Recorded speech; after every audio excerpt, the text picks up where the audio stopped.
After they took I from the bottomless pit, but my head was made strong by the end of the Almighty, and we're forward in this generation,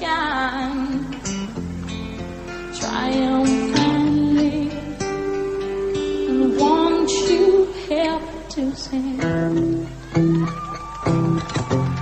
these songs of freedom, songs of freedom is all I ever had. Redemption song, redemption songs. Emancipate yourself from mental slavery. None but ourselves can free our minds. Have no fear for atomic energy, 'cause none of them can stop a time. How long shall they kill our prophets while we stand aside and look? Some say it's just a part of it, and we've got to fulfill the book. And won't you help to sing songs of freedom, songs of freedom. So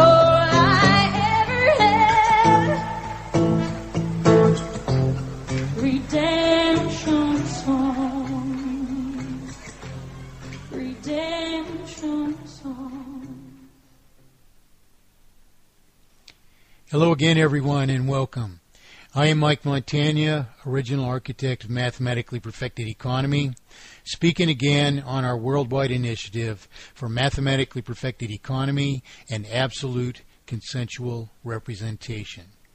This program, Mike Montagne, on Mathematically Perfected Economy and Absolute Consensual Representation, is broadcast regularly from 3 p.m. to 6 p.m. Pacific Time each Saturday. Today, on November 13th, 2010, from TNS Radio, tnsradio.ning.com. That's TNS, Tir Nassar, Land of the Free. Original material copyright and trademarked by Mike Montagne. All rights reserved. This broadcast is the fourth of a set of 4 programs which are best negotiated in order as previous material develops a vital background for what follows. Links to archives of this and previous programs are available at tnsradio.ning.com and through the domain perfectedeconomy.org.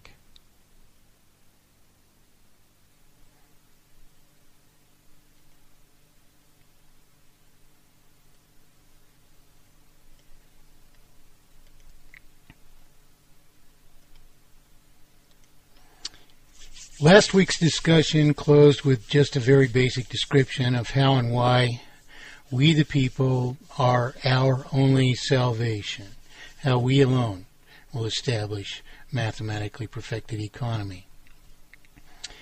Our 3 previous programs built a foundation for understanding not only exactly what we must do, but how, if we let anyone get in the way, however pretending to be one of us, solution can only be compromised. Today, I will give many current examples of this destructive, divisive, compromising of principle. We already have solution.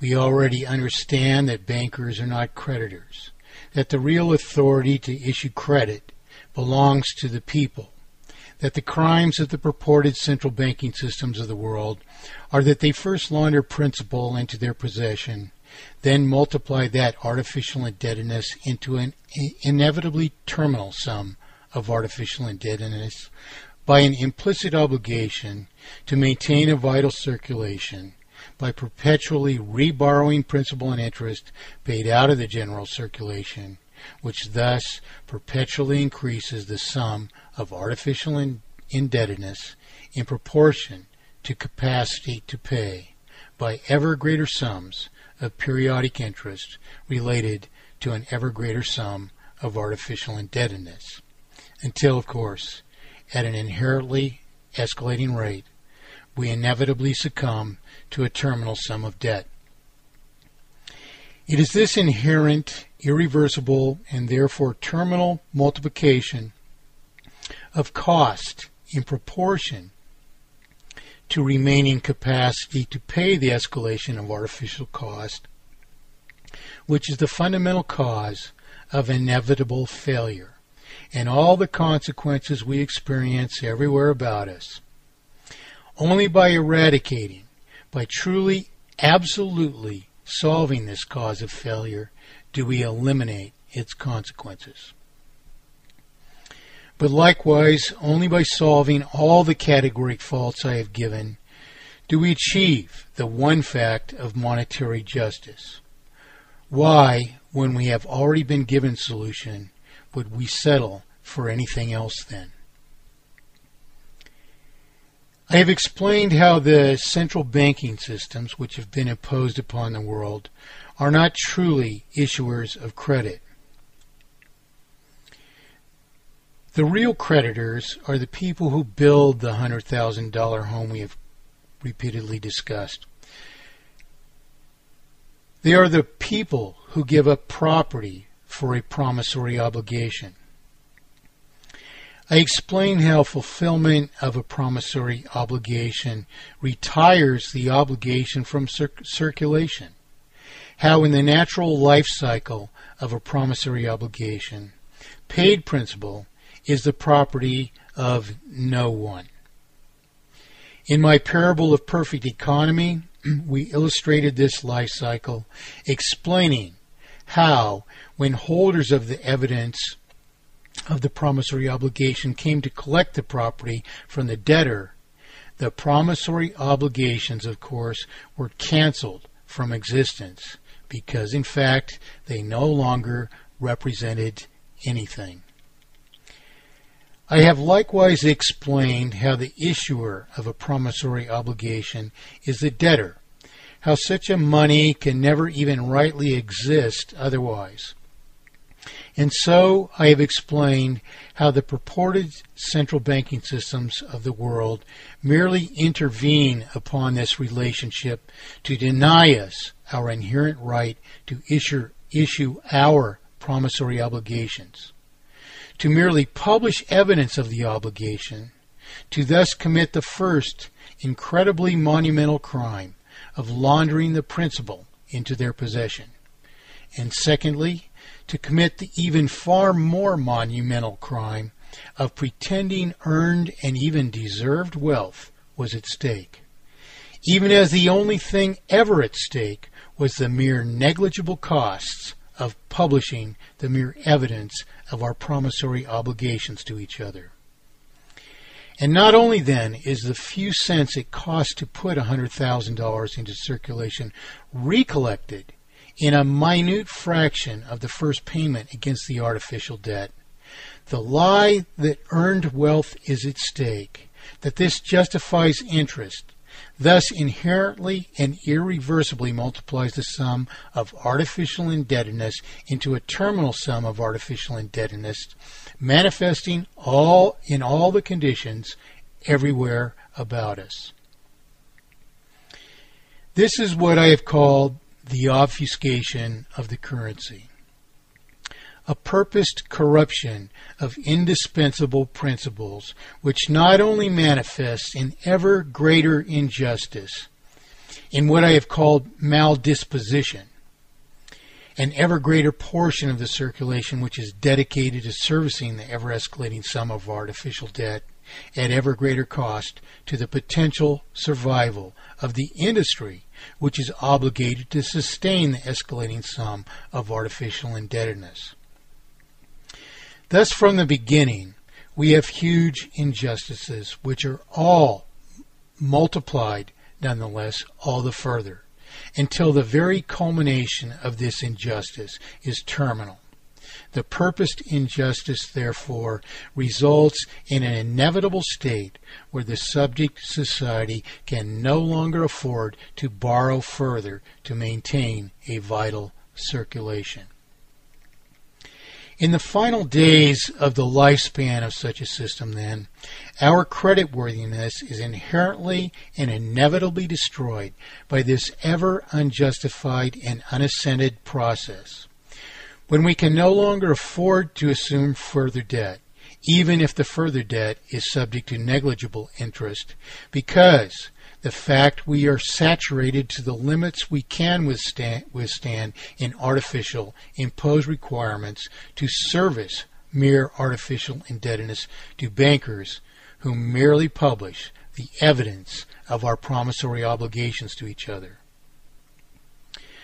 We cannot afford to pay further principal on further debt. Thus, for some likewise limited while, the fatal obfuscation of the currency can only be sustained by means I have called artificial sustention. Thus we account for all the things around us.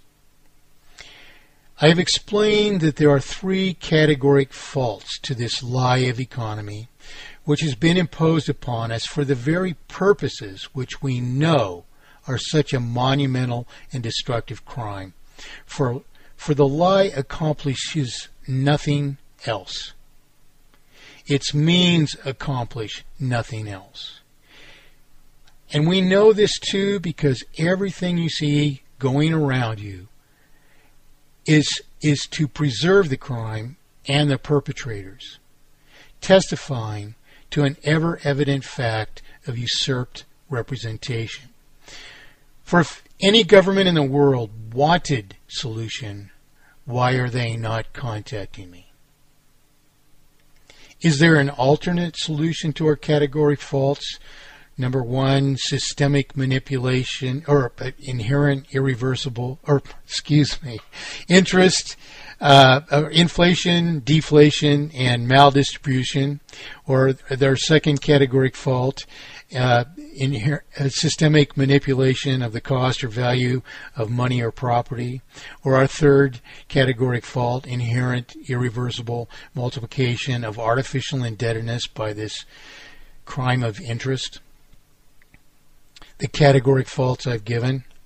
Absolutely not. Who can prove there is an alternate solution, even to inflation and deflation, then? Step up. Give us your proof. We have governments which are our enemies, which serve only the lie, which preserve the lie, even at your destruction. On cue now, against the change they promised you could believe in, a change they never even cited, much less proved how it could serve us, a change which is not even a change at all because it has only preserved the crime and its consequences. A lie of change which you absolutely cannot believe in unless it is to your own destruction. Yet upon this lie of change you can believe in, and despite promises not to raise taxes, the liars, cheats, and thieves who rule us are now throwing further taxation at you. David Stockman spoke without qualification about this a week ago on the farce which calls itself 60 Minutes. Stockman never qualified how the debts of the federal government were justly created. He never even mentioned how they have been artificially multiplied into terminal sums of artificial debt. He never